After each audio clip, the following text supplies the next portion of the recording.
نحمده ونصلي ونسلم على رسوله الكريم اما بعد فاعوذ بالله من الشيطان الرجيم بسم الله الرحمن الرحيم ولا تقولوا لمن يقتل في سبيل الله اموات بل احياء ولكن لا تشعرون قال النبي صلى الله عليه وسلم الحسین منی و انا من الحسین او کما قال علیہ الصلاۃ والسلام صدق اللہ العظیم و صدق رسولہ النبی الکریم ونحن علی ذلک لمن الشاہدین والشاکرین والحمد للہ رب العالمین۔ میں ایک بات عرض کیا کرتا ہوں کہ حضرت حسین رضی اللہ تعالی عنہ شہید ہیں اور جنتیوں کے سردار ہیں، جہاں اور بہت زیادہ فضائل ہیں۔ شہادت بھی ان کو 10ویں محرم کو ملی ہے، یہ بھی فضیلت ہے۔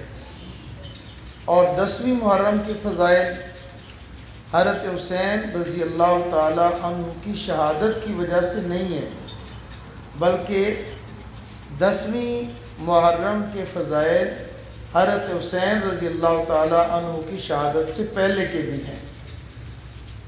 تو اس حوالے سے ایک دو باتیں میں عرض کر دیتا ہوں کہ 10ویں محرم کو کیا کرنا چاہیے اور کیا نہیں کرنا چاہیے۔ نمبر 1، 10ویں محرم کا روزہ سنت ہے۔ ہم چونکہ اہل سنت والجماعت ہیں، ہمارا حق بنتا ہے کہ ہم لوگ اس پر سنت پر عمل کریں۔ 10ویں اور 9ویں کا روزہ یا 10ویں اور 11ویں کا روزہ 2 روزے رکھنا سنت ہے اور 2 روزے رکھنے چاہیے۔ نمبر 1، اس روزے کے فضائل بھی بہت زیادہ ہیں۔ اللہ پاک توفیق عطا فرمائے تو 10ویں محرم کا اگر کوئی شخص روزہ رکھتا ہے تو اس کی افطاری کروائی جائے۔ تنبیہ الغافلین کے اندر روایت حضرت فقیہ ابو لیث سمرقندی رحمۃ اللہ علیہ سے ہے، فرماتے ہیں کہ اللہ کے نبی صلی اللہ تعالی علیہ وسلم نے ارشاد فرمایا، جس نے 10ویں محرم کے روزے والے دن 10ویں محرم والے دن کسی ایک شخص کا روزہ افطار کرایا، گویا کہ اس نے میری پوری امت کی افطاری کروا دی، گویا کہ اس نے میری پوری امت کی افطاری کروا دی۔ بہت زیادہ فضیلت ہے۔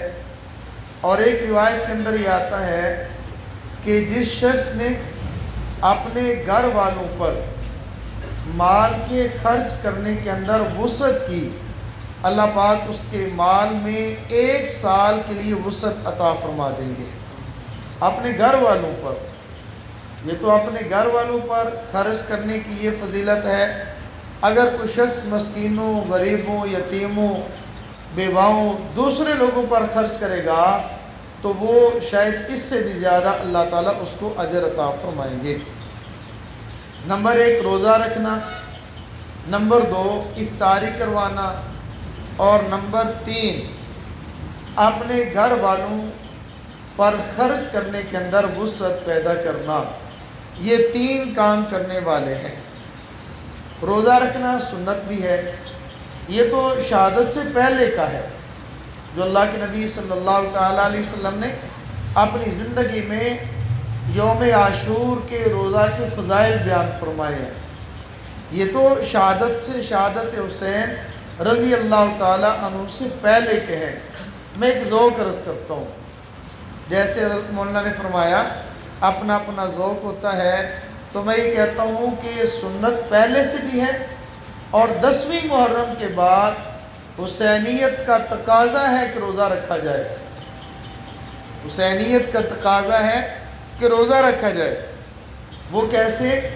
حضرت حسین رضی اللہ تعالیٰ عنہ مشہور روایات کے مطابق، تاریخ کے مطابق، پانی بند ہوا 3 دن، 7 دن، 10 دن، کھانا بند ہوا، کوئی کھانے کو نہیں مل رہا، پینے کو نہیں مل رہا، لیکن جس دن ان کو شہادت مل رہی ہے، کیا وہ کھاتے پیتے جا رہے تھے یا پیاس اور بھوک کی حالت میں تھے؟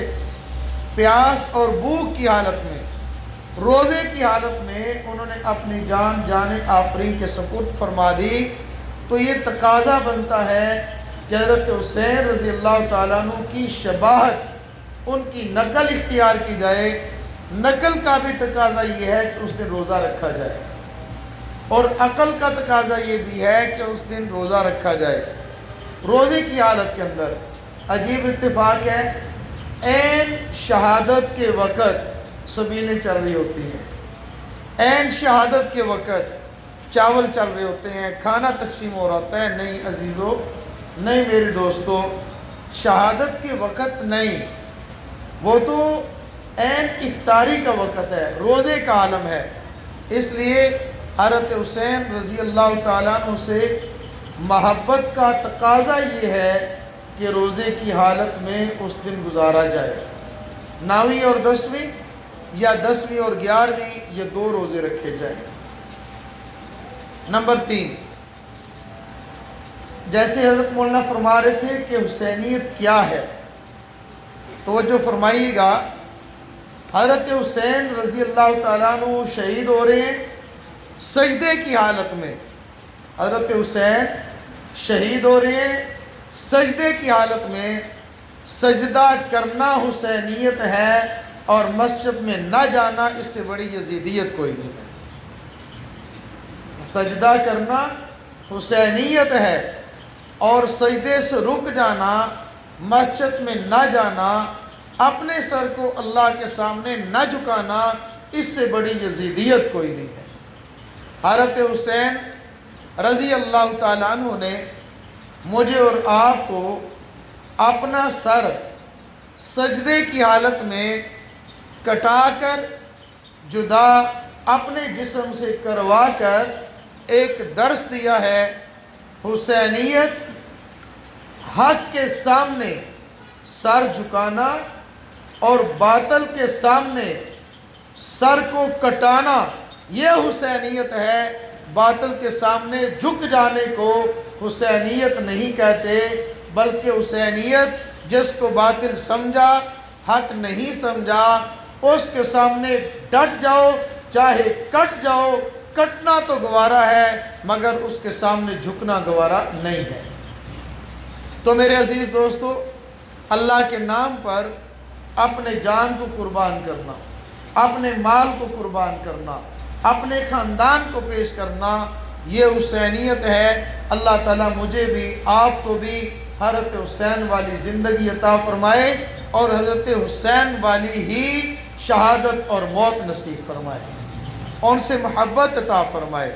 اللہ رب العزت ہمارا انجام دنیا میں بھی حضرت حسین والا فرما دے، آخرت میں بھی حضرت حسین رضی اللہ تعالی عنہ کا ساتھ نصیب فرما دے۔ وآخر دعوانا ان الحمدللہ رب العالمین۔